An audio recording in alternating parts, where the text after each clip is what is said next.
Hi, I'm Stephanie Rozzo. Welcome to Nature Sketch Create's Japanese Camellia step-by-step painting instructions video. In this video, I'll be showing you how to paint the Japanese Camellia using Nature Sketch Create's step-by-step painting instructions. First, collect all your materials and make sure they're ready to go. Let's get started. Step 1, transfer the image to the watercolor paper. So go ahead and tape the side of the transfer image to the back of the watercolor paper. Make sure you don't cover up any of the image lines that you may want to transfer. Open it up, place the graphite transfer paper light side up, dark side down. You see I've used this a few times. You can use your graphite transfer paper over and over. And then just kind of gently press it down flat. Start anywhere you like. I like to do a few test lines first. So I'm going to transfer a couple lines, or maybe just one area, and then check to see how that transferred. It's kind of used a medium pressure. I like how dark that is. I'll still be able to see it after I add my paint. So just go throughout and transfer all of the lines by tracing over them with that medium pressure. And if they're not exact, don't worry, this is just a sketch. It's going to be great no matter what.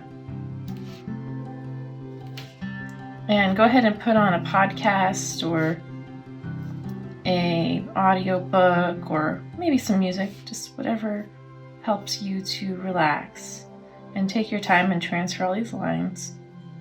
And if you get interrupted at any point, don't worry, you can stop and come back to it again at any time. So go ahead and take your time, relax, and transfer over the lines.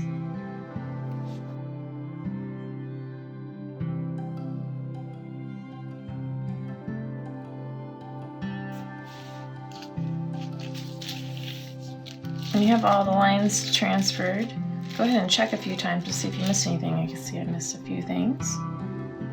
You can check just by flipping the page up and down. I like to hold everything in place a little bit with a gentle push on the edge of the transfer image. Just flipping it up and down and looking at the different parts. So we'll get the leaf and then the center of the flower, the edges of the flower, and the bud leaves. I think it all looks pretty good to me. If you miss anything, that's okay too. You can always add it in later. And then I'm going to add in the scientific name and the common name. I'm just outlining the common name by drawing over the inner and outer areas of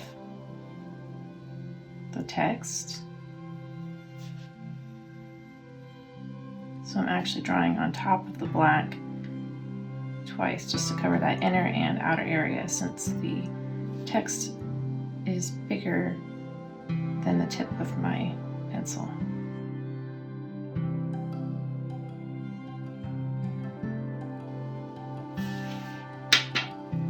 When you're done, you can go ahead and remove the graphite transfer paper, and you can use it over and over, so just save that for later use. And then remove the tape from the back of the watercolor paper with a gentle, and then also go ahead and remove it from your transfer image. And if you don't pull up any paper and the tape is clean, you can use it again. So I like to use that over and over if I can. And take the kneaded eraser, even just take part of it, which is what I will do. Knead it a few times to get a clean spot. The clean is the light gray area here, as you can see.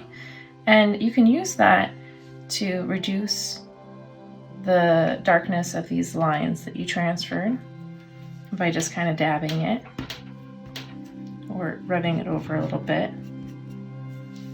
I like how dark my lines are though. I'm going to leave that. Sometimes I get smudges from the graphite transfer paper as well, so I like to remove some of those. You can do that by just kind of gently moving that needed eraser over that space. You can also use a regular eraser, just try to be gentle.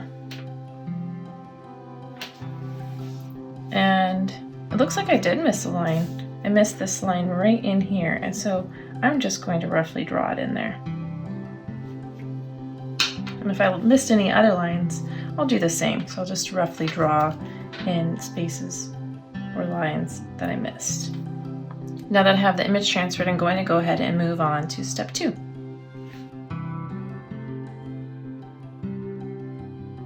Step 2, paint in the wettest, lightest camellia pink and bright green. So first you want to mix the camellia pink. Take the 4H deep red rose, shake it up,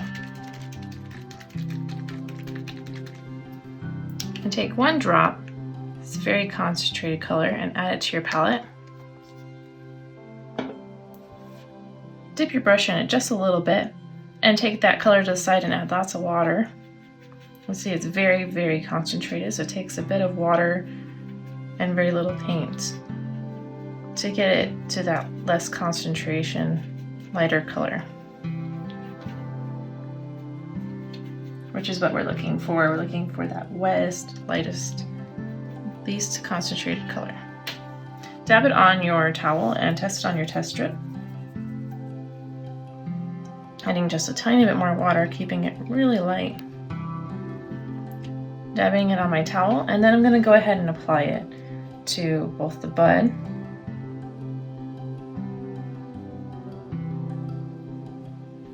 picking up a little bit more, dabbing on my towel, and then I'm going to apply it to all of these outer petals.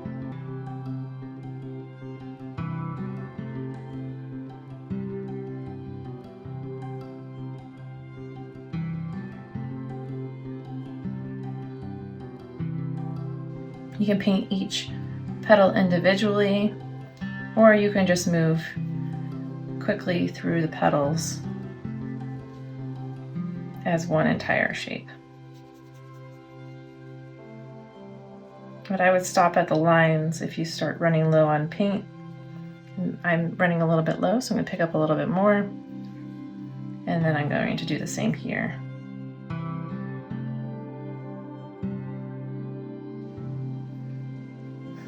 I'm going to leave the inner ruffled smaller petals white.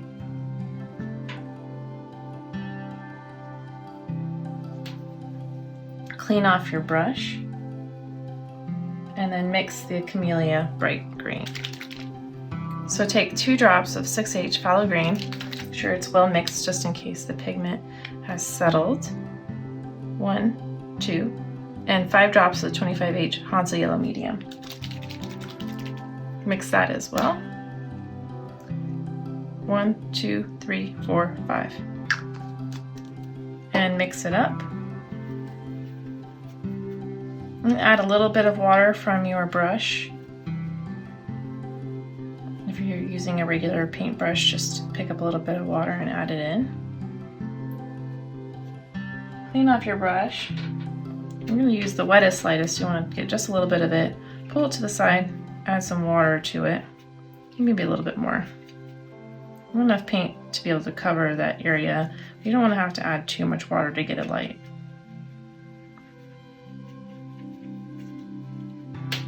Dab it on your towel and test it on your test paper.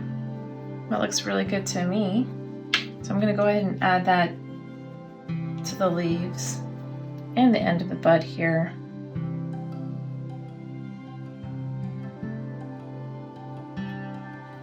And this little stem.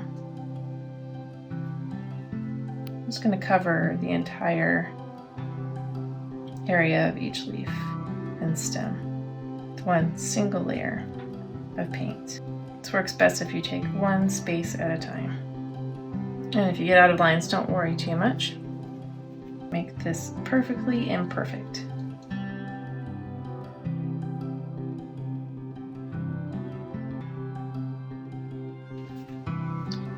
When you're done adding all that green, like you see in step 2's image, go ahead and clean off your brush and let this dry and move on to step 3.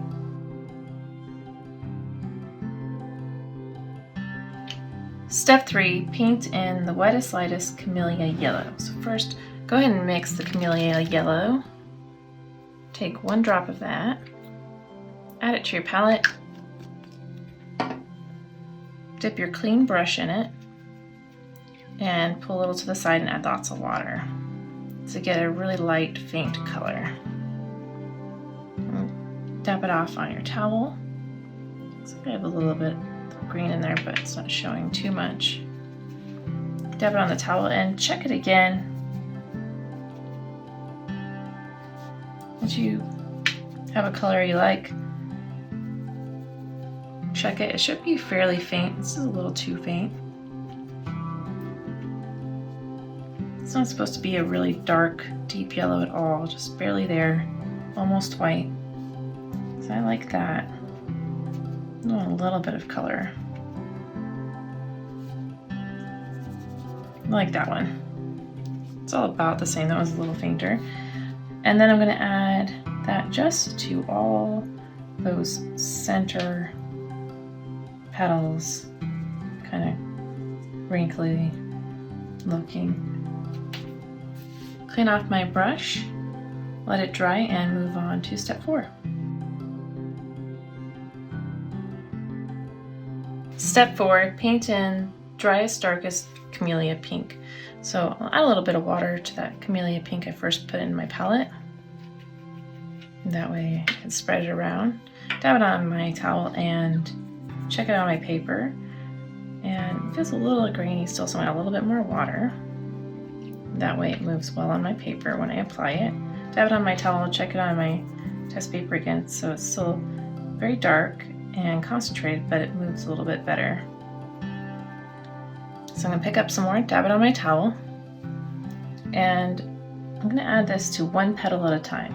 So just this inner edge, maybe 2 petals, just staying with a small space. I don't want to get too big. Dab it off on my towel, getting the clean brush, and then pulling, and if it's still too dark, just dab it some more.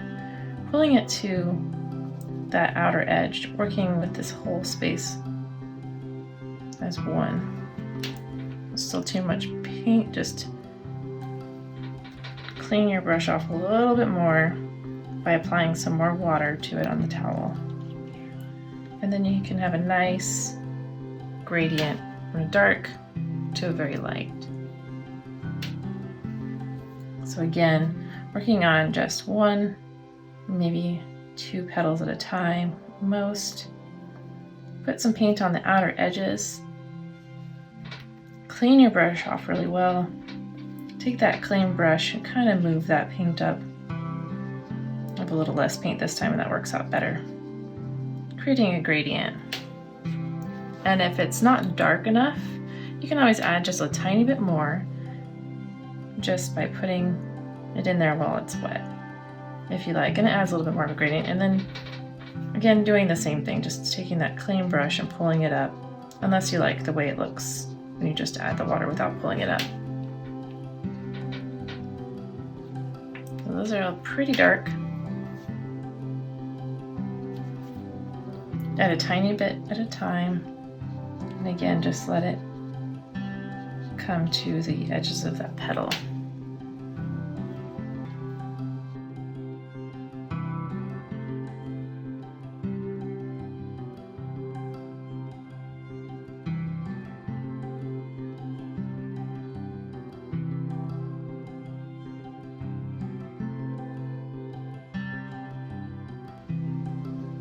I'm going to do the same thing to add some color to the bud. Dab it on my towel after picking up some paint and add it kind of to these lines,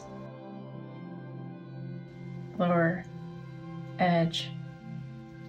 Dabbing it off to get most of that paint pigment out of my brush, cleaning it out with some water, taking that clean brush and just taking it over those areas up towards the upper edge to create a bit of a gradient.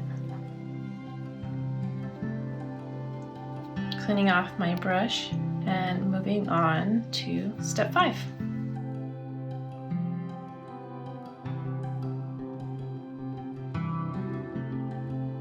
Step 5, paint in the driest, darkest Camellia deep green. Now, I often will be refilling my brush with more water, so if you're using a water brush, make sure to do that. And it's good to find a clean, dry spot. So there's some paint here from another project, but it's clean and dry during this project. Now go ahead and mix the Camellia deep green. Take the 2 drops of the 6H phthalo green, shake it up to make sure it's well mixed. 2 drops. And 1 drop of the 31H red oxide. Make sure that's well mixed as well.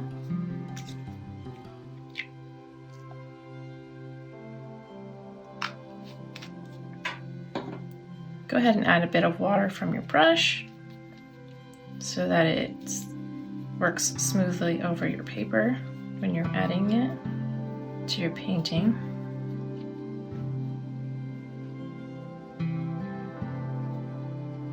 When it's well mixed, go ahead and dab it off on your towel and test it on your test paper. I like that. It seems to move pretty well, even though I accidentally added a little more water. I'm going to move some things out of the way, and then I'm going to add it to the leaves, stem, and the bottom of the bud, as you see in Step 5's image. You can refer to your final reference image if it helps as well.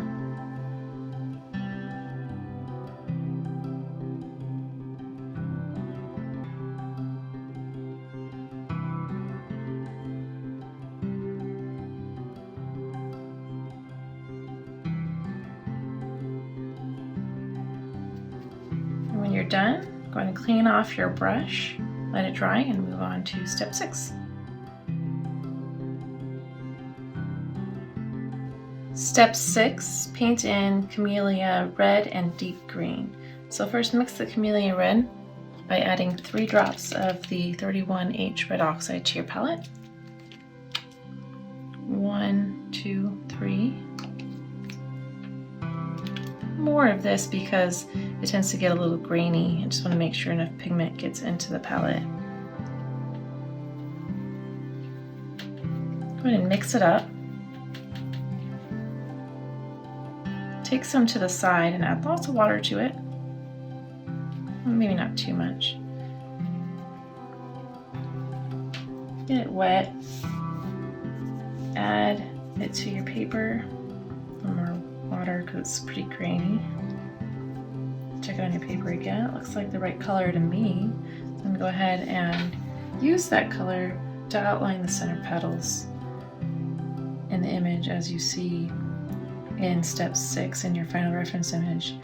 And it doesn't have to be exactly the same as there, just kind of add it throughout.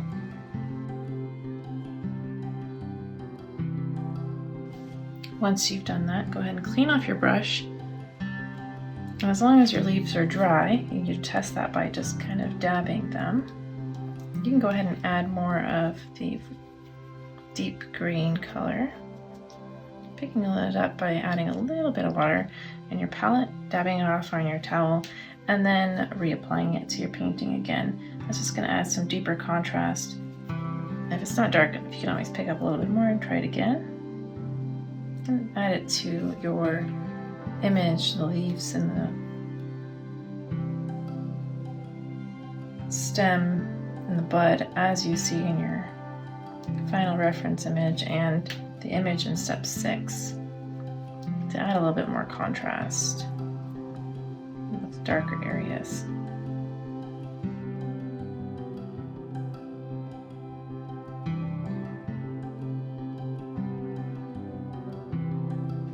Once you've added all of that color, go ahead and clean off your brush and move on to Step 7.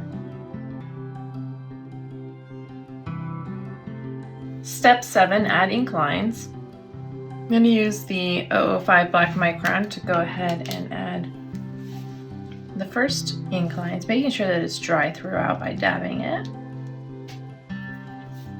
And I'm going to use my transfer image to make sure I don't smudge anything and keep my paper clean.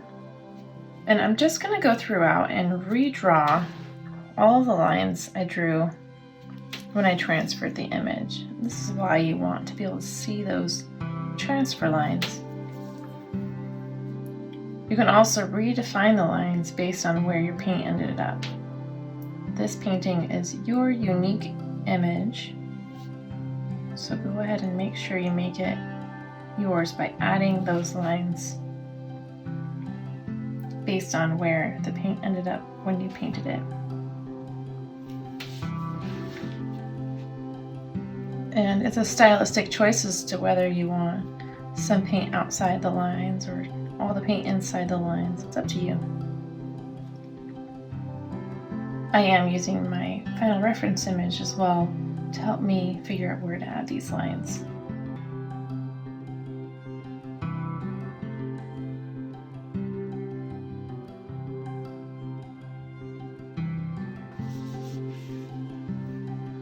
Also make sure to go ahead and outline the common name again.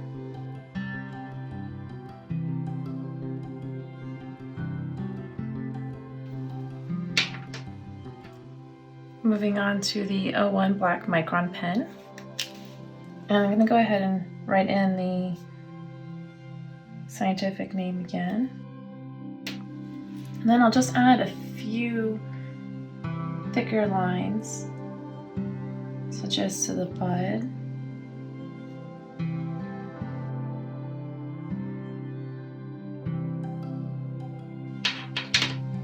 Now I'm going to move on to the black 08 micron, and I'm just going to thicken up some lines just like you see in the final reference image.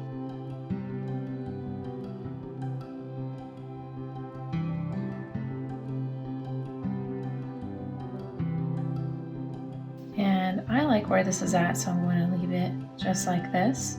You can add more paint and ink lines if you like. Just make sure you let the ink or paint dry in between. That way you don't have any smudging or smearing. We're done. Great job. Thank you for joining me. Hope you had fun, had a chance to relax a little. If you like this video, please take a moment to like it and subscribe to this channel. You've created a painting that is unique to you. Next, you have some options of what to do with this painting. You can punch holes in it and add it to your sketchbook. You can frame it, you can gift it. Also, make sure to share it on our Facebook fan art page. Check out the Nature Sketch Crate website for future crates and sign up for our newsletter for regular updates.